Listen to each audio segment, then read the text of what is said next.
Khordha 16 number जातीय राजपथ निकट पंडित ढाबारे विपुल परिमाणर नकली कफ सिरप थिबा सूचना पाइथिला अबकारी विभाग। सही आधार में अबकारी विभाग और सदर पुलिस मिलित भावे ढाबारे चढ़ाऊ करी जबत करिसेंती विपुल परिमाणर नकली कफ सिरप।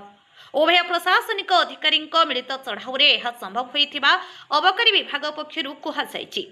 अबकारी विभाग को विशेष सूत्रु खबर पाइथिबा सूचना अनुसार प्रथमे ढाबा बाहर थिबा एक कारु कफ सिरप जबत होइथिला। परे ढाबा भितर एक स्टोर रूम रु मध्य विपुल परिमाणर कफ सिरप जबत करथिले उभय प्रशासनिक अधिकारी माने।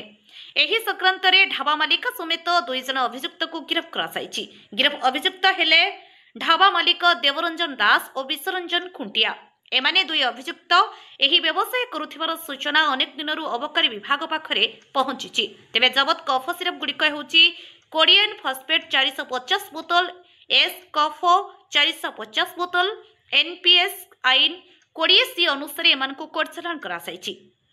एठी प्रश्न उठुछि उभय अभियुक्त केवेठारु एही बेआईनी व्यवसाय करुछंती, केउठारु एसबु आणुथिले एवं काहाकु जोगाउथिले। प्रशासन एने अधिक तदंत जारी रखिथिबा कथा खोर्धा अबकारी विभाग कहिसंती।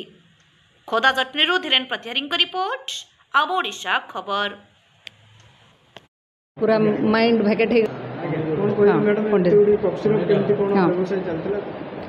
गतकाली आम एक्साइज पूरा टीम सदर मोबाइल पूरा टीम आउ पुलिस टीम सम्मिलित भाव में पेट्रोलिंग कला बेले संध्या बेले आमर गोटे इनफॉरमेशन मिलला जे पंडित ढाबा जो अच्छी ता पाखरे गोटे कार अच्छी सेठी आमर अच्छी किछि कफ सिरप नहीं से रखी बोलिकी तो आमर तुरंत जाइए सेठी जते रेड कराला सेतेबेले सेठी आसामी विश्वरंजन खुंटिया थिला आउ से कार रु किछि जबत हला परे कार पाखरे जो गोटे स्टोरेज रूमटा थिला से स्टोरेज रूम को आमको देखा सर्च कराला।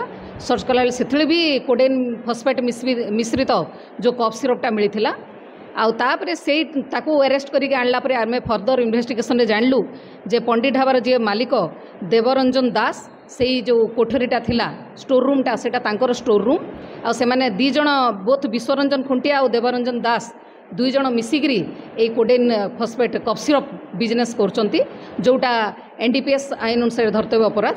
तो से आमर कोडेन फॉस्फेट टोटाल लिकारेक्स टी बोली गोटे बोतल जोटा कफ सिरप से 450 बोतल बाहरला आउ एस्कफ सेटा भी 450 बोतल बाहरला टोटाल मिसिक आमर 900 बोतल बाहरला आ सेटा हला 90 लीटर जोटा को आम केजी रे परिवर्तन कराही 108 केजी आमर बाहरला कफ सिरप आ सेटा एनडीपीएस एक्ट रो 20C अनुसार दंडनीय।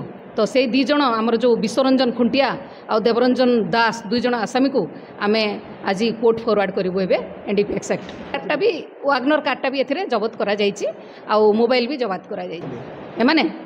एमाने कोठु आणुचंती सदर इन्वेस्टिगेशन रे सेटा आमे जानि पारिबो कोठी आणुचंती। इन्वेस्टिगेशन चलछि।